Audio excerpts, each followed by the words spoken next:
Good evening, I'm Mike Knetter, and welcome to the UW Now Livestream series, where each week we bring you experts from the UW community to highlight various aspects of the COVID-19 crisis and what it means for the future. Tonight we have Nancy Wong from the School of Human Ecology and Evan Polman from the Wisconsin School of Business with us to talk about how the virus, the public health measures, and the associated forced changes in income, consumption, and consumer behavior might have lasting impacts on consumers' habits. Evan and Nancy will each give brief presentations, and those will be followed by Q&A using the live chat feature on our YouTube channel. Our first speaker tonight will be Evan Polman. Evan is an associate professor of marketing, and he's held the Eilenfeld Chair for Inspired Learning in the Wisconsin School of Business, in addition to winning a UW Distinguished Teacher Award in 2019. Evan studies consumer psychology and the way we view ourselves and others in decision-making, gift-giving, creativity, and moral psychology. So Evan, thank you for joining us tonight, and I look forward to hearing your remarks. Thank you, Mike. Hi, Nancy, and hello, everyone. I'm gonna jump right into this, because we already know that COVID has affected consumer behavior. We're all consumers. You might be consuming right now. I can't tell. We're all affected. Our lives have been transformed by this crisis. We're mostly stuck at home. We can't go to restaurants or stores or to an entertainment venue. It's very salient that we are consuming things differently. Even when we put on our consumer hats and go to the grocery store, we can't always buy what we want because it's just not there. So it is very evident that COVID has changed consumer behavior. We can all point to personal behaviors that are altered by the pandemic. Each one of us can answer this question: how has COVID changed consumer behavior?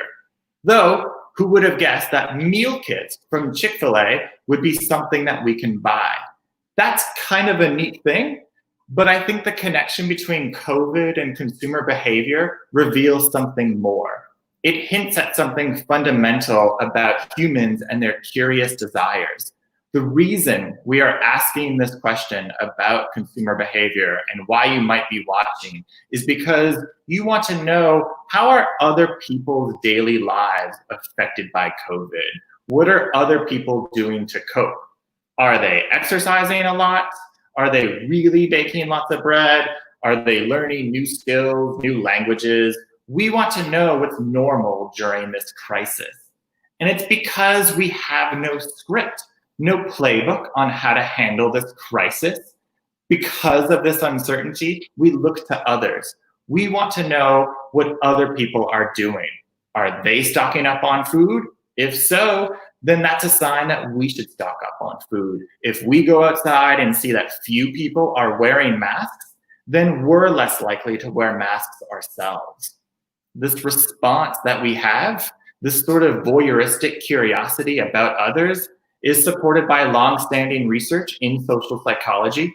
Viewers might be aware of the work on conformity or bystander intervention. People's behavior, including our consumer behavior, is influenced by what others are doing. And in this time of COVID, this tendency is extra arresting, which is actually a really good thing, because by seeing how others are coping with this crisis, like what they are doing specifically, gives us tips on how we may cope. For example, people are cooking more at home, and with this increase, there is more interest in online cooking tutorials, recipe websites, food blogs. Young adults are FaceTiming their parents with cooking questions. There's even a trend called bread porn. For example, here in Madison, people are posting pics online of their homemade creations of Stella spicy cheese bread.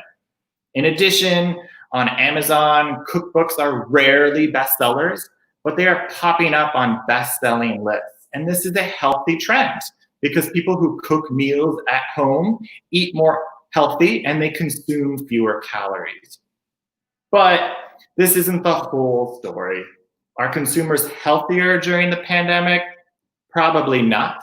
Gyms are closed, people are moving less, we're more sedentary. Sure, Sales of products like Peloton have increased, but at a $2,500 sticker price, we could hold a whole separate live stream on how consumer behavior is different for people in widely different wealthy strata. For instance, I'm reminded of a news story about wealthy people in Europe flying to Sweden because it did not have a lockdown. And the news accounts reported that people were traveling to Sweden to go to bars, salons, etc. But today, I'm going to focus on how more ordinary consumer behaviors are changing. So people are cooking more, but they are snacking more too. Oreo sales are up 30%. This is due to consumers stocking up on groceries, which I'll talk more about later. At home, we have more food than usual, and this has turned our homes into big vending machines. It's too easy to hit the cupboard and have a cookie, or two, or three. Relatedly, consumers are buying and trying new kinds of foods. From the perspective of consumer psychology, this is totally expected, because if you're at the grocery store with the goal of stocking up, this pushes people toward variety. Before COVID, you might buy your favorite package of snacks, but when you're buying multiple packages all at once, because you're stocking up, then you might sample other kinds of snacks. I think I saw recently that more than 40% of recent sales for Fig Newtons and Nutter Butters are from first-time buyers. And this snacking trend is kind of interesting because we can juxtapose it against a larger trend among consumers eating fewer processed snacks. What will prevail once distancing is unnecessary is so far unknown. Generally speaking, it takes 21 days to form a new habit. This means that currently millions of people are adopting new habits that started weeks ago, if not months ago. That's definitely enough time for new habits to stick. But which ones? Time will tell, but here's one consumer behavior that is getting traction and I think will likely stick, and that is contactless service. Automation is speeding up. This was already a trend, but COVID has accelerated it.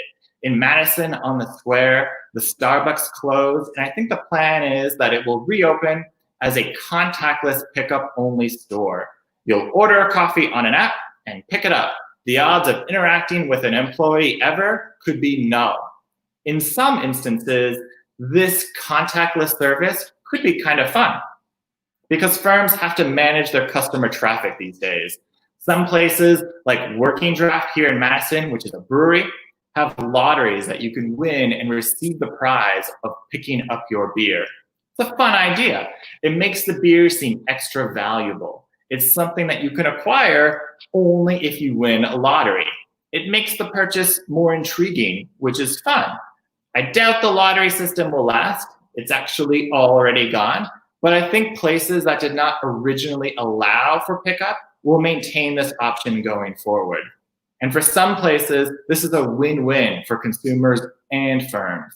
I'm thinking of places that are impossibly busy, like Gotham Bagels on the weekend. If that place continues to offer pickup orders, it should sell more bagels to even happier consumers who can order them in advance. A similar trend is emerging for delivery. In dense areas, instead of receiving a food order from a delivery person, the order may be placed in a drop-off location to be picked up. This is something that apartments might utilize. They might have special drop-off boxes in the future. Relatedly, we might see other kinds of pickup-only places. For example, there is a trend called dark grocery, describing grocery stores that are only pickup. No consumers are allowed. Only professional shoppers buying for you are allowed inside. Already, Kroger has converted some of its grocery stores to pickup-only locations, and we'll likely see more of this dark warehousing strategy. It has spilled over into dark kitchens, restaurants that are pickup-only. And again, there is evidence of this trend before COVID. At least in Madison, the restaurant Pastor and Plenty comes to mind. Its model is similar to a pickup-only approach. With this contactless trend, another trend is also being fueled, the case of the cashless economy. More places are taking cash only. This was inevitable, but it has been sped up vertiginously by COVID. I'd feel remiss if I didn't talk about two other consumer topics relevant to COVID: price gouging and stockpiling. These are some of the biggest dovetails of COVID and consumer behavior. Now, thankfully, we've heard a lot of stories about how people, businesses, and institutions are coming together and showing the best parts of themselves during COVID. But there are also those who aren't. Some businesses and individuals are price gouging, charging more for products than they should. 3M is currently suing vendors on Amazon for selling face masks at 20 times the list price. It is easy to identify price gouging. There are cases of dollar stores selling hand sanitizers for $10. If you see price gouging, you can easily email the Attorney General and they will send a cease and desist letter. Reportedly, Amazon is also removing vendors that price gouge. A related trend that we might begin to see more of as places reopen is COVID surcharges. Operating costs are higher during COVID. For example, employers may have to install plexiglass, and they may pass this expense to the consumer in the form of a surcharge. In fact, some businesses may apply a special surcharge to consumers who don't wear face masks. In other words, if you go to the salon without a face mask, the salon may charge you a no face mask surcharge.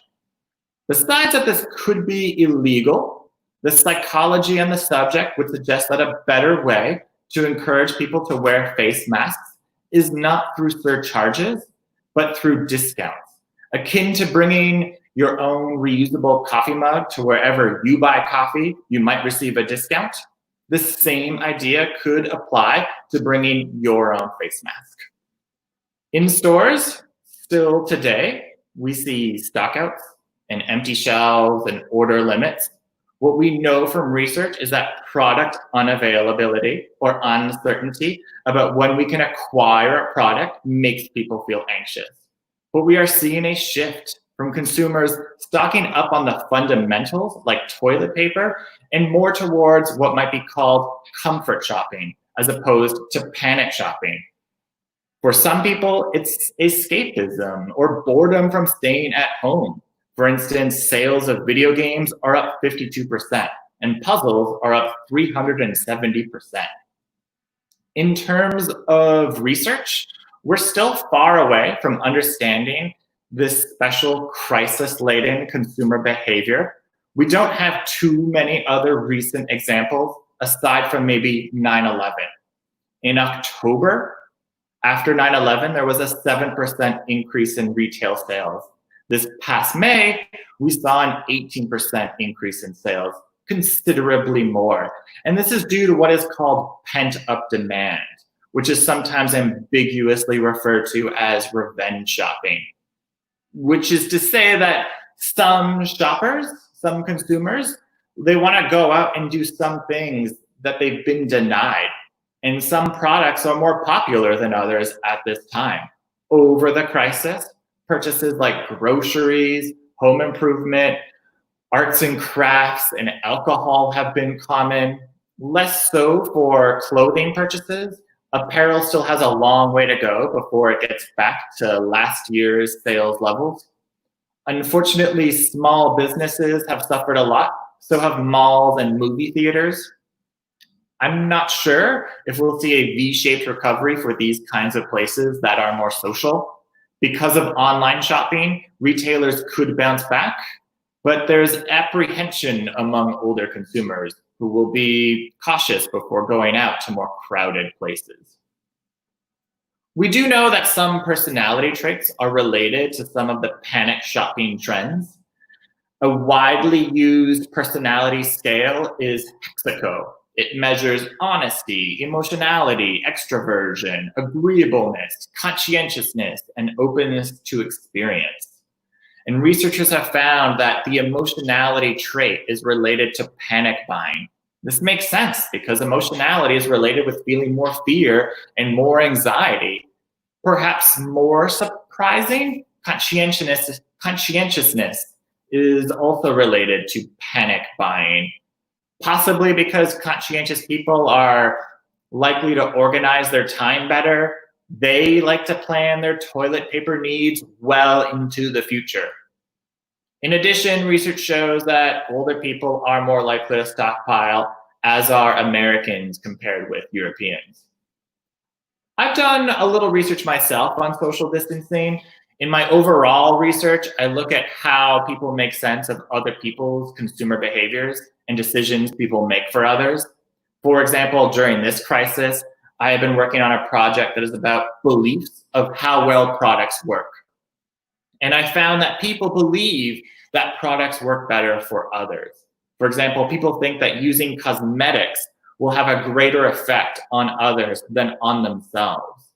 And I've tested this among scores of consumer products, but I also tested it for social distancing. Would people think that others benefit more from social distancing? And I have found that they do. On the bright side, this shows people appear to at least understand the benefits of social distancing. They display some level of insight when considering how social distancing benefits others, though ironically, they fail to realize this knowledge could be applied to themselves as well. Wrapping up, my hope is that things don't go back to what they were like before COVID. One silver lining of this crisis is that it has forced people to buck the status quo and do things differently. Unfortunately, there are some things that people do for silly reasons, like that's the way that things have always been done. We tend to do things on default, but with COVID, we are discovering alternatives. For example, at the university, the crisis has forced people to rethink how we deliver learning. The traditional face-to-face method has benefits over online, but face-to-face and online are far from the only ways of delivering learning. One benefit is that faculty are discovering new ways to innovate their classrooms. Another benefit, and this is perhaps a topic for a future live stream talk, is how the crisis has affected work in the workplace. I know someone with a medical coding job, which is something he can do from home. And before COVID, he was driving around 2 hours a day to go to the office. My hope is that organizations recognize that should employees need not nor want to go to the office, then they may relax traditional rules of going to the office every weekday. And this can have many benefits, like rush hour traffic might be a thing of the past.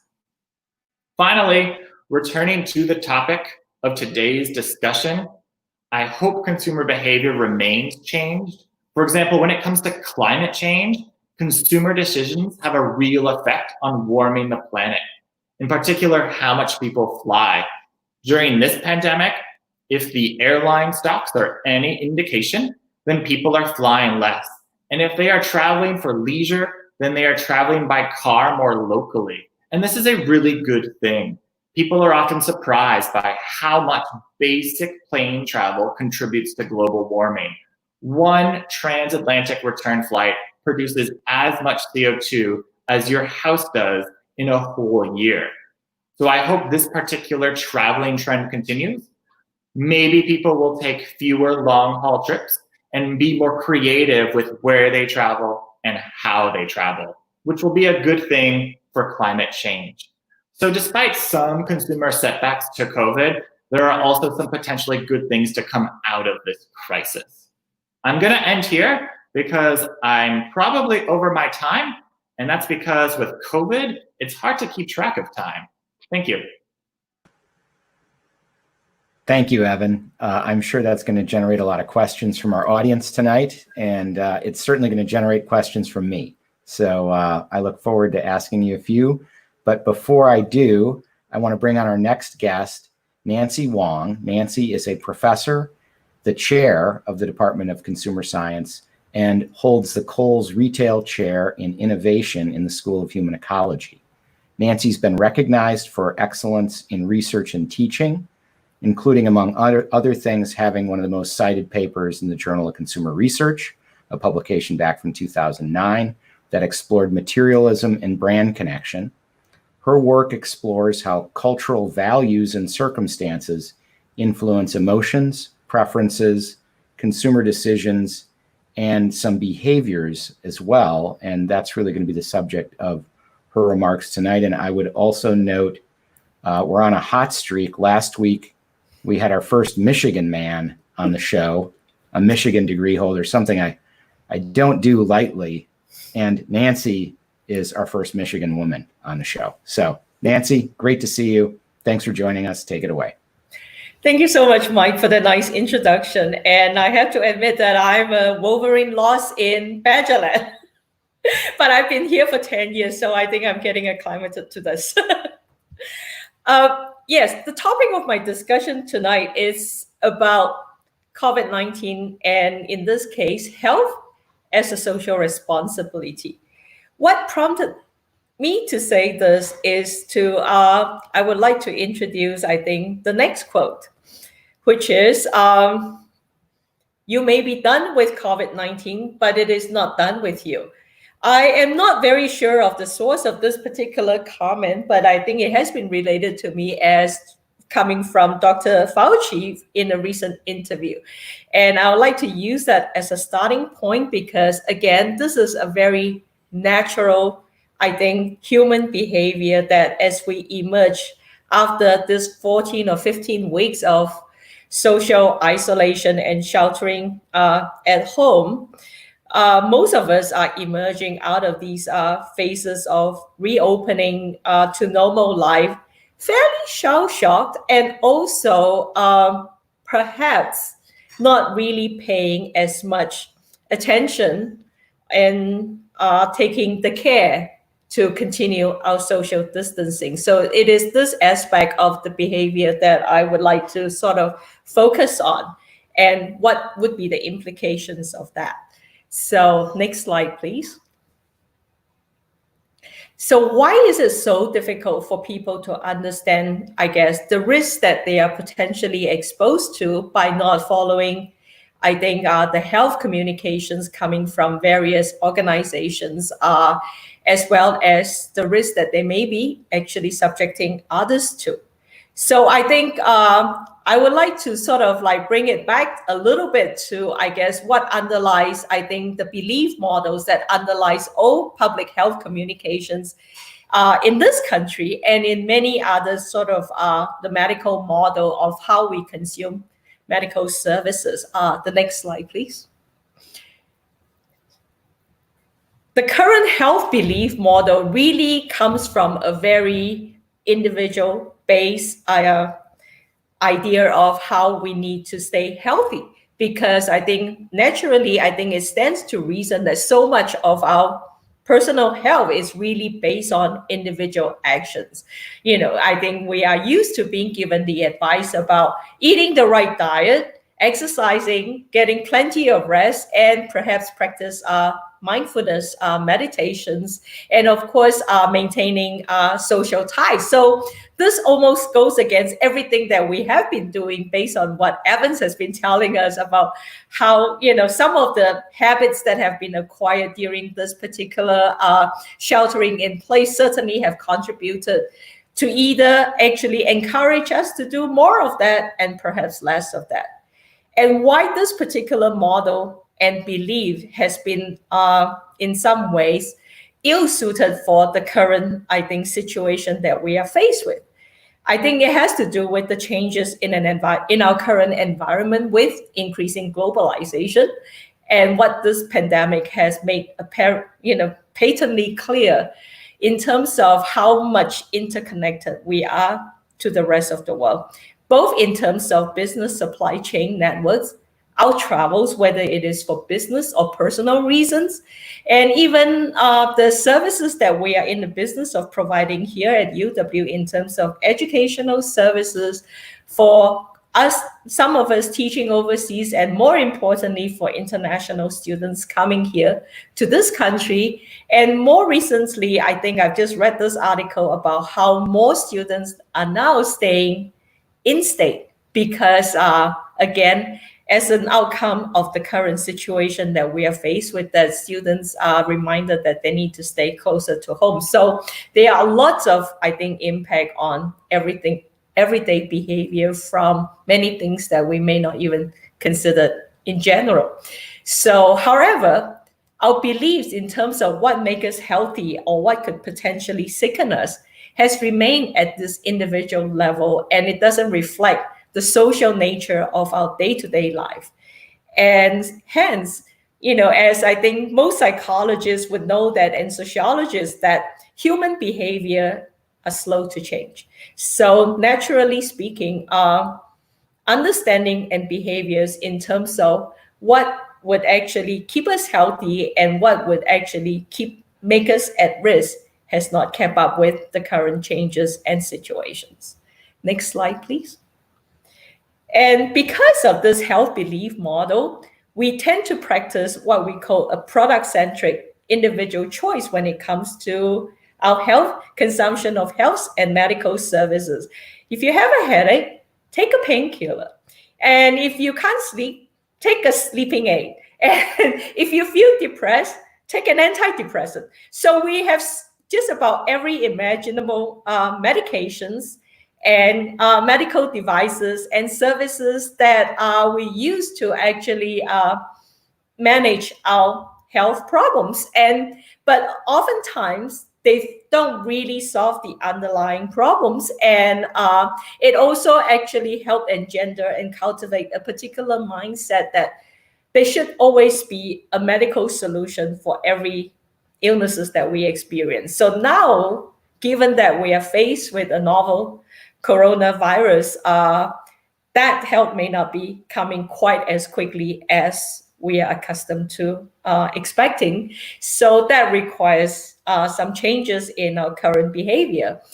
And the good thing about it is the health belief model also suggests that we need to be able to understand the fact that we are faced with a bigger threat in order to overcome the personal barriers of giving up our personal rights for the greater good. So the next slide is to talk about how can we move from these individual perceptions of the health belief model to a social one. So how can we persuade people that all these personal sacrifices is actually worth it? Because a lot of the times what we've been asked to do, if you think about the social and economic costs that this country and many other countries have endured in the last 15 weeks of lockdown, it's seriously painful. And also some of them may never recover from it, in addition to making us change our behavior to the extent that we don't know to what extent they are sustainable. Nevertheless, we don't have a good history of responding to such calls. Think about our past records of responding to public health communication about engaging in safe sex, drinking responsibly, or getting immunized. So what does it take to actually overcome that barrier? So research suggests that the perceived seriousness and our susceptibility to that risk needs to be greater than what we perceive as the barriers towards adopting this particular behavior. And that includes, understanding that it is necessary, and also that, the cost is worth it in the long run. And we may not have any other choice. So the next slide, please. So in many ways, I think now that I put on my research hat, this also presents a unique opportunity for scientists and social scientists to understand how do we actually understand how for individual to overcome these preventive behaviors in order to mitigate health risks to others, which is a very strange behavior for most people to think about, that we actually hold others, our life is in others' hands and theirs are in our hands. And that is, I think, a very true statement to describe the current situation. And it is not something that is easy to communicate and to actually get people to accept or understand, given the kind of individual barriers that they need to overcome and the crisis that they are, are faced with. And I think more importantly, one of the things that I think is really difficult from a barrier standpoint is, I think, is coming up with my current research with other co-authors is the role of, can we afford to even do this in terms of our current financial health? And this is particularly so for individuals who are faced with the struggle of exposing themselves to that risk in order to go back to work, especially in the service industries, in the sense that can they afford not to go to work? So I think the question now is becoming, do I have enough financial savings to be able to afford to social distance? And that is a real question that many people in this country are faced with today. And the pain is real. Next slide, please. So in other words, how do we actually convince that it is important for the good of the many in order to think about public health in our current global economy? So what are the social determinants of health in this case? Am I actually more responsible today? Not only that, I guess, how keeping myself in good health is not only important for me, but it's also important to my social circle, that clearly, and it's very apparent too, and also at the communal and societal level. What we do actually doesn't just affect us, but it actually has implications for everyone else that are connected to us. So we need to start thinking about health as a social responsibility in addition to a personal responsibility. And that, I think, consequences has been made, I think, rather clearly in this current pandemic. So next slide, please. So I guess this is the 4 quadrants that we can think about in between the 2 axes of personal health as an individual choice to our current healthcare services as a private good, which is what describes at least the fortunate ones in this country who actually have access to such services and care. And I guess our impetus is to how can we reframe this particular situation to move ourselves from the upper left quadrant to the lower right quadrant to think about healthcare services as a collective good, as well as personal health as a social responsibility. And it's not an easy journey, but it is important for us to get there, because I think in addition to overcoming this current pandemic, we also know that this thing is, there will be more coming, and it would be important for us to think about how can we take advantage of the current situation to ensure that we can build up that strength and resilience to be equipped to cope with the next one and be actually successful in handling that particular situation. And I believe we have the abilities and the will to do that. And I hope we make it. Thank you. Thank you, Nancy. And thanks, Evan. I'm going to jump to questions. I'm going to go back to Evan first. I think I warned him, I would love to know his thoughts, and I realize this is maybe speculation at this point, but what behavioral changes do you see with consumers that you think are most likely to stick? And we talked about a few examples earlier. 6 weeks ago on this show, I was begging for my hairstylist to get a hold of me so I get a haircut. Now I'm not sure I'll get another haircut for like 2 more months. I mean, I've gone 4 months. I might go 6 months. And maybe I was just wasting time and money. Same kind of experience. I don't know that I'll go back to a yoga studio if I can always do Hope yoga on Zoom because it's cheaper, it takes less time. I don't have to commute. I can, I'm at my house for my shower. So a lot of things, you alluded to many, many changes. What would be the common thread that would make these changes more likely to be a habit that persists beyond the crisis mode? Do you have thoughts on that? Yeah, it's a good question, Mike. For starters, if you want a haircut, You can invite me to your house and I will cut your hair. I have zero experience, but I will also charge you $0. So if that is something that you're interested in, you can have a look like this. But to your actual question, I actually have a bit of a dim view of what sort of habits will change in the future. I think that people will bounce back. I said in my presentation, it won't be a V-shaped recovery, but I think in terms of people's habits, I think that people will return to their former consumer behaviors once things do become a bit more like normal, once distancing has been relaxed. And I think that is because people are frustrated, they're annoyed, that they are angry that they aren't able to do the kinds of things that they would want to do. And so there is this pent up demand. They are feeling and thinking about the things that they would like to do, but cannot do. And as a result, when they can finally do those kinds of things with some level of gusto, like when it becomes a bit more permissible to do those kinds of things, then they are going to go and do those kinds of things. And so I'm not actually too optimistic that consumer behaviors will change in a more positive way once things begin to relax.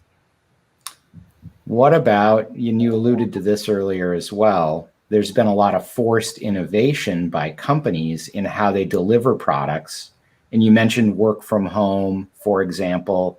And I think while we could always do that, the way we can do that now has improved dramatically. And so do you think some of those innovations that have maybe changed the quality of the experience will have a lasting impact on the ultimate choices people make? Yeah, absolutely. I think organizations will probably change more than consumers.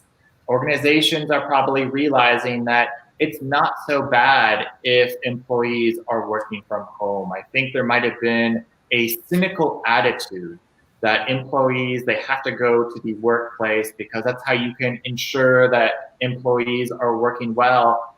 It is nice. It is finally nice that we have like a real life experiment that is going to reveal that employees are not relaxing or working less because they're working from home. And so I think that some organizations will acknowledge and will actually pursue a new plan when it comes to expecting their employees coming to work. This is certainly happening already in some more innovative areas like Silicon Valley. I know that Twitter and I think some other firms have said that once COVID is gone and things seem like they're back to normal, employees can continue working from home if that is something that they would want. Interesting. So Nancy, Evan was sort of saying, I guess in some respects, consumer behavior has changed a lot during the COVID pandemic, but it'll probably go back to the way it was before.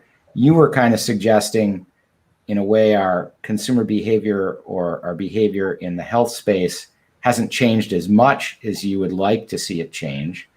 And I guess as I was listening to you, unfortunately, I have the curse of being an economist. So I think you're just describing what I would call a free rider problem, or, there's a positive externality that each of us gives off to others when we behave in a, health responsible way and engage in physical distancing, wearing a mask, those sorts of things. And people aren't doing enough of it because I guess maybe we're so individualistic, we're not used to taking actions, beyond the personally optimal level. So how do we change the incentives for people to get them to act differently? Or are you suggesting we're going to give them the pep talk? Dr. Fauci exhorts us to be better people. How's it going to go? I think, I guess based on, the model that I've talked about earlier, I guess the only way people respond to incentives, there's no question about it. So I'm agreeing with you from an economist point of view. So you need to incentivize people to do the right thing. You cannot count on their good nature to do it. I guess that is the cynical view of looking at things. So the question is, what sort of incentives is required? And I think it takes some reframing when people understand that, in a sense that I guess the message should be, you're not doing this for yourself. You're doing it for your loved ones.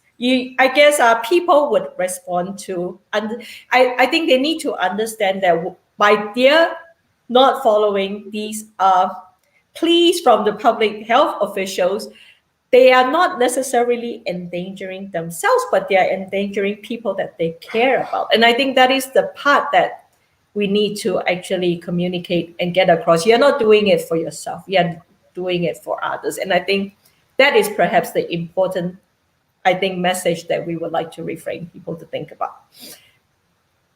Great. Audience question from Hansa. Will consumer sentiment decline over the long term? So Evan, I think this is for you. And will the savings rate increase for different demographic and age groups? Nancy, you might have thoughts about that. I know you've worked on financial security, but consumer sentiment over the long term? So to the first question, I hope that is the case. I hope that consumers do consume less, because I think that it is bad for the environment if consumers are consuming too much. And so there is a pattern of over-consuming. And with COVID, we may have learned that we don't need to consume so much. Like, we don't need to buy as many things as we did before COVID. And that is a good thing, because that means that we will use the kinds of things that we buy, we will use them for a longer period of time. We'll get more value out of them. When it comes to savings rates, I think that this is probably an issue that is going to vary by income demographic. For people who make a reasonable income, then they could actually be saving more as a result of COVID. And so although it is it's a moderate inconvenience to them, they're able to save more on account of not being able to spend as much as they otherwise would. But for other people who have lower incomes, then they're not saving more. They are actually struggling more because of COVID. And so although some people are in a way better off because of it, we have to acknowledge that some people are actually considerably struggling because of COVID. Apropos of your paper about other people's money, Evan, I think the real problem is other people's calories, and I want to buy caloric offsets. I need to protect my lifestyle. Yeah, well, you were. We should have caloric offsets. You can incentivize yourself, and perhaps pay yourself for eating fewer caloric-rich foods. Well, so Nancy, the savings rate aspect of that question is interesting. Will the savings rate increase in different ways for different demographic or age groups? What are your thoughts on that? It's an interesting question. That is a very interesting question. And unfortunately, that is, I think, it affects people disproportionately. I think based on, a more recent, paper that has been published based on these saving rates and spending rates is the fact that, for the wealthier demographics and perhaps the older age groups, because they are much more likely to continue to perhaps social distance, and also less likely to consume, going to engage in all these other activities that account for, what is for most people a disposable part of their income, which is dining in expensive restaurants and going to the operas and foreign travel, and all of that would have staying in expensive resorts and hotels. So all that activities have stopped. So in many ways, they are actually saving a large proportion of the money that they used to spend. And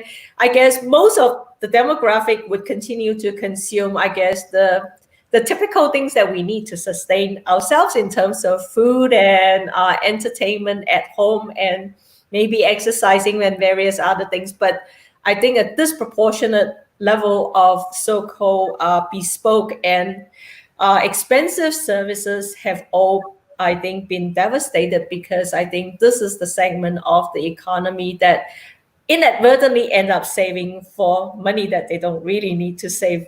So, and I think for the other lower socioeconomic segments, unfortunately, they are still in survival mode. So I'm not sure whether they could, and many of them have their incomes very badly affected. So that is not going to be easy for them to recover from. And I think the longer that we stay in this particular situation, I think it would behoove the government to consider what is, I guess, it's not a one-size-fits-all solution. We need to think about ways we can actually help maintain that or to sustain that segment of the economy. Great, thank you. Question from Danny, and I think this is more for you again, Nancy.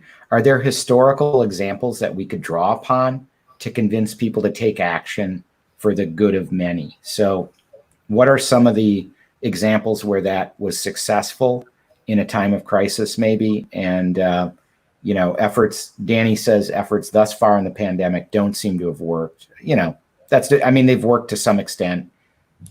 Some people like to see them work better. What are the best examples you could think of?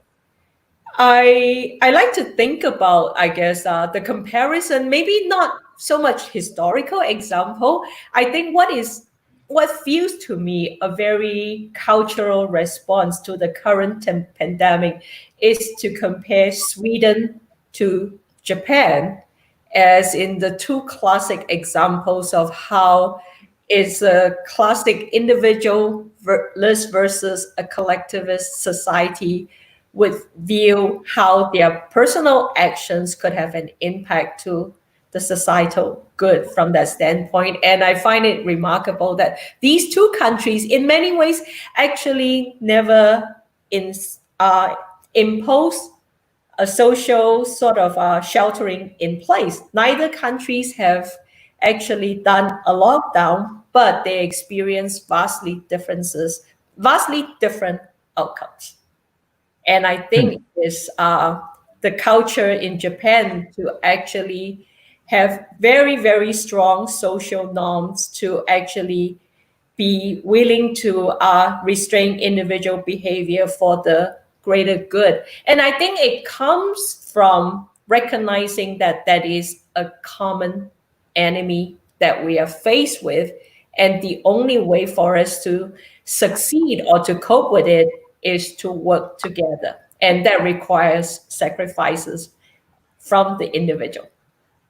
And do you think that's harder in a country that's maybe more eclectic in its composition, more of a melting pot, than it is in a more monolithic culture like, you know, Japan maybe compared to the US? And even Sweden, you know, I was just thinking that Sweden is a fairly monolithic culture too, from that standpoint, and yet they, you know, adopt similar practices. But I completely agree, because one of the things that is important for the country to be able to work together is that homogeneity in culture and in practices. And however, I think we have succeeded before, and there are lots of examples where you have a very diverse society that come together and work together to overcome an external enemy. Think about, I guess, the US war effort during World War II and World War I. I think I hate to use war as a metaphor, but at the same time, we are really at war from that standpoint. And I think maybe getting people to recognize that fact would be helpful. Yeah. Yeah, I guess you have to go back to something that is really obviously a common project. And unfortunately, wars are maybe the biggest of that type. Question from Sue. Evan, can you comment on what a frictionless economy is and what the pros and cons of one would be?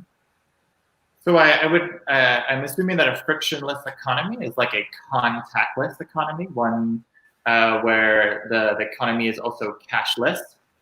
And I'm sure that there are going to be some cons to it, but I think that net, the pros would outweigh the cons.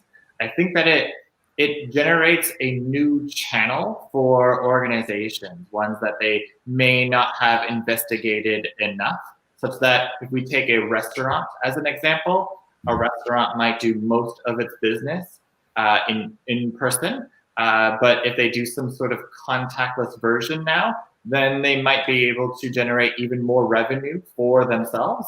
And at the same time, it's also a boon for consumers, because it is something that consumers want, where if some consumers don't want to go in the restaurant, but order takeout in lieu of going in, then this is satisfying a need that the consumer would like to have. So I think that overall it's a positive thing, so long as a restaurant or some other kind of organization is okay and is equipped with handling this additional channel. Question from Jim, and I think this is again more in your court, Evan. Do you envision businesses will position themselves as COVID safe and, you know, kind of highlight their practices to gain a competitive advantage along the line of smoke-free restaurants and bars before it was a requirement? Yeah, I mean, I think it's a marketing promotion that if an organization like a restaurant can promote that it is a safe place for diners and customers to eat, then it should be seen as a more appealing and more palatable place for consumers and people to go to.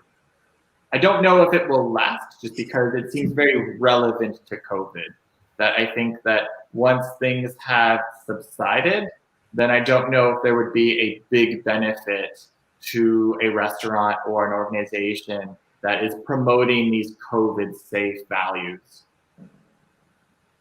Yeah, that's interesting. I mean, once we get a vaccine, it's kind of over, but you certainly see differentiation. I ordered some takeout tonight. I went to the restaurant to pick it up and I noticed nobody was masked. And I thought, I think I'm going to put this in the refrigerator. Maybe I'll eat it another day. So I'm working hungry tonight. We'll work for a haircut though. Question for me, that's not allowed. Do you think government will have another round of stimulus checks? Yes, I do. You know, interesting point you made, Nancy, and the reason I believe that is, as you were saying, a very high fraction of people in our economy are sort of paycheck to paycheck. And so their savings, it's not like they're squirreling away money during this period because they're still buying groceries, and a lot of them aren't earning what they were before. You know, the government's tried to do a number of novel things to try to protect people, but, you know, I think people are falling through the cracks and we'll probably have to issue more checks. We'll see. Do you have any questions for each other? You know, I was going to ask you, Evan, one thing that people may be doing with excess money. So maybe in the middle of the income distribution, people might be shifting from spending on meals out and their vacation they were going to take, and maybe I'm buying a new Wolf range or a Sub-Zero refrigerator, and I'm getting these cookbooks. Am I going to use them after the, you know, coronavirus is gone? So maybe I won't be going out as much as I used to. Will restaurant dining take a permanent hit because we make investments? And that is one of the increases in purchases that is being recorded, that people are making more home improvement purchases, which is, you know, I suppose that is a good thing. This gives them some extra time. So if they have that income, then they are able to go to places like Home Depot and devote some time and money to projects that maybe have been delayed. Nancy, do you think we should send out masks with the stimulus checks, or that you can only cash your stimulus check if you've been wearing a mask for 5 days? What are we going to do? A great idea, because I think many countries have actually done that. Like Singapore, for example, every family are actually issued free masks. And I think in some ways it is fair that, you know, then you have no excuses for not wearing them. And that incentives would be a good one. A carrot and a stick, right?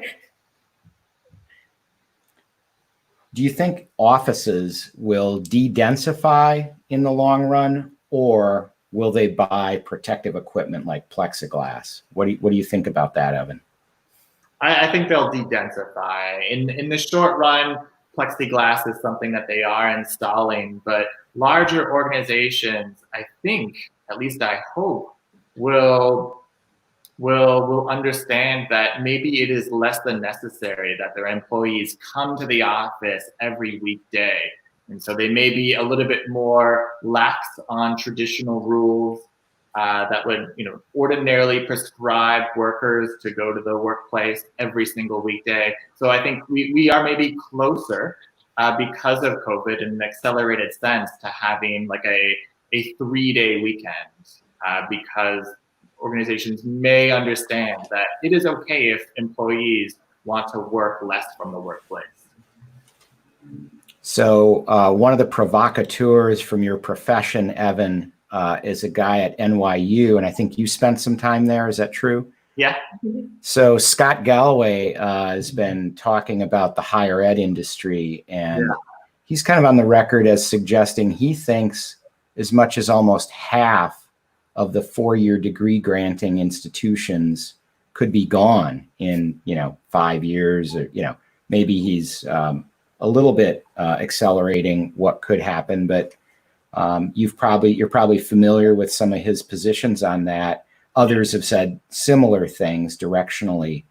Do you think that's likely? How would that happen? Is it because players who are good at alternative delivery will scoop up the demand, or families just won't be able to afford to send their kids to college, to the residential 4-year institutions?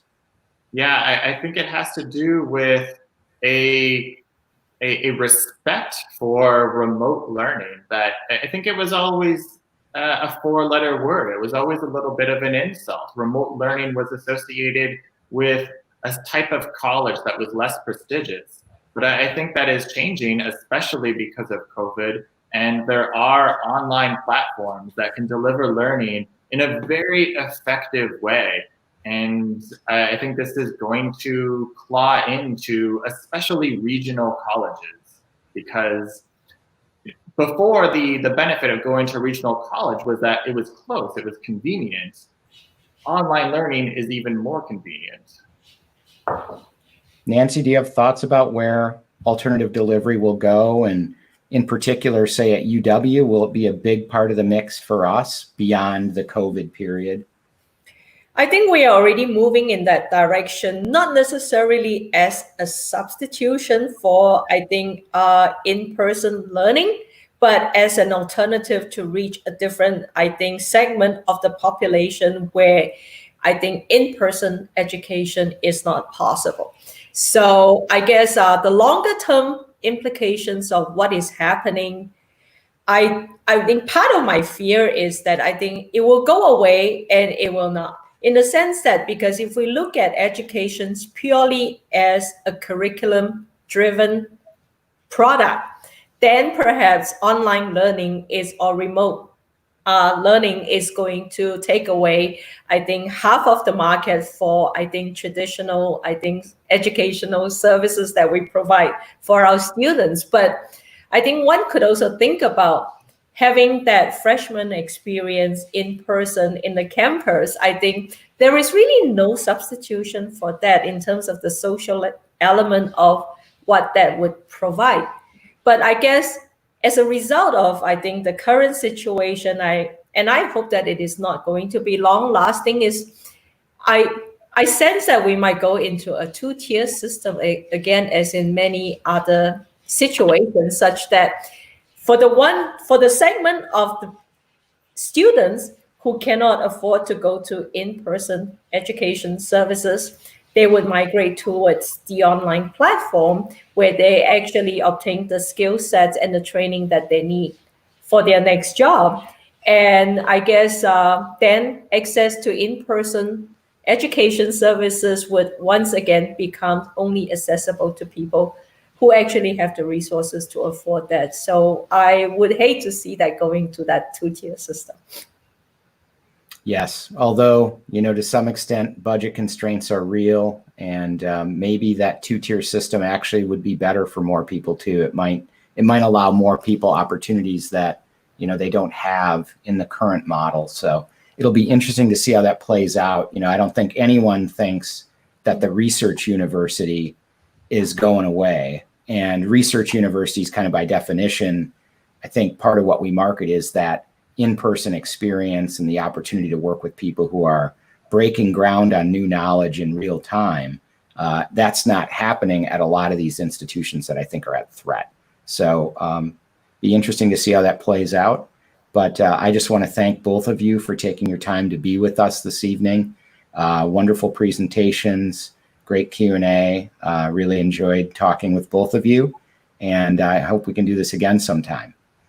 And with that, we're going to wrap it up. We'll be back again next Tuesday, June 30th, as we continue to talk about the impacts of COVID-19 and the future of almost everything. Thank you, and on Wisconsin.